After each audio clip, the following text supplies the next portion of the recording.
नमस्कार, मैं हूं आपके साथ खुशबू सिंह और आप देख रहे हैं युग चरण। तो चलिए शुरुआत करते हैं बुलेटिन की। जयपुर में एक युवक ने परिचित युवती की फोटो एडिट कर सगाई तुड़वा दी।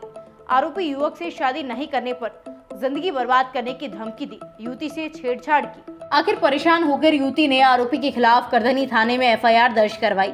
मामले की जांच उदय सिंह कर रहे हैं। पुलिस ने बताया, झोटवाड़ा निवासी 24 साल की युवती ने रिपोर्ट दर्ज करवाई है। उनके घर के पास आरोपी प्रदीप सिंह निवासी झोटवाड़ा जॉब करने आता था। जॉब पर आने के दौरान आरोपी ने उसके भाई से दोस्ती कर ली। इसके बाद घर पर आने जाने लगा। मेल जोल बढ़ाकर मोबाइल कॉल पर बातचीत करने लगा। बातचीत के दौरान आरोपी के प्यार का इजहार करने पर युवती ने मना कर दिया।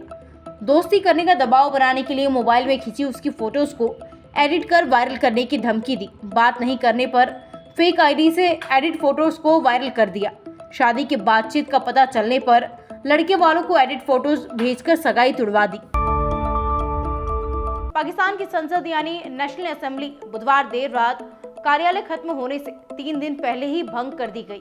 बुधवार को ही प्रधानमंत्री शहबाज शरीफ ने संसद भंग करने की सिफारिश राष्ट्रपति आरिफ अलवी के पास भेजी थी। देर रात राष्ट्रपति ने इसे अपनी मंजूरी दे दी। पाकिस्तान के प्रेसिडेंट ऑफिस ने ट्वीट कर बताया कि प्रधानमंत्री की सलाह पर आर्टिकल 58(1) के तहत संसद को भंग किया गया है। इसके साथ ही केयरटेकर प्रधानमंत्री को नियुक्ति करने की प्रक्रिया शुरू हो जाएगी। सरकार के आखिरी दिन कैबिनेट को संबोधित करते हुए पीएम शहबाज ने कहा, गठबंधन की सरकार ने अपने हितों को परे कर देश को बचाने के लिए बड़ी कुर्बानी दी है। शहबाज शरीफ और विपक्ष के नेता राजा रियाज केयरटेकर पीएम का नाम तय करने के लिए चर्चा करेंगे।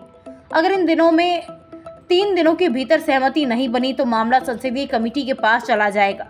अगर यहाँ भी सहमति नहीं बनी तो इलेक्शन कमीशन फैसला करेगा। मुख्यमंत्री शिवराज सिंह चौहान ने कहा कि 30 अगस्त को रक्षाबंधन है। इससे पहले 27 अगस्त को आपका भाई फिर आपको कुछ न कुछ उपहार देने का सोचेगा। इस दिन आपसे टेलीविजन के जरिए जुड़ूंगा, मुझे जरूर सुनिएगा। सीएम शिवराज सिंह गुरुवार को रीवा में आयोजित राज्य स्तरीय लाडली बहन सम्मेलन में शामिल हुए। उन्होंने मंच से लाडली बहन के बैंक खातों में सिंगल क्लिक के जरिए तीसरी किश्त के 1,000 रुपए जारी किए। 1.25 करोड़ से अधिक महिलाओं के अकाउंट में 1209.49 करोड़ रुपए ट्रांसफर किए। मुख्यमंत्री ने कहा, लाडली बहन योजना के 1,000 रुपए शिवराज और सरकार का बहनों के लिए समर्पण का परिणाम है। मुख्यमंत्री ने समारोह से 1.81 लाख बैगा भारी और सहरिया जनजातीय महिलाओं को पोषण आहार के लिए उनके बैंक खातों में 18.16 करोड़ रुपए भी जारी किए। राजस्थान में अब बिजली कंज्यूमर्स को फ्यूल सरचार्ज नहीं देना होगा। सीएम अशोक गहलोत ने 200 यूनिट से ज्यादा बिजली खपत वाले कंज्यूमर्स का फ्यूल सरचार्ज पूरी तरह से मुफ्त करने की घोषणा की है। गुरुवार को फ्री स्मार्टफोन योजना की लॉन्चिंग के दौरान गहलोत ने कहा, फ्यूल सरचार्ज माफ करने के बदले बिजली कंपनियों को सरकार 2500 करोड़ रुपए देगी। कृषि और घरेलू कंज्यूमर्स का अब फ्यूल सरचार्ज पूरी तरह से खत्म किया जाता है।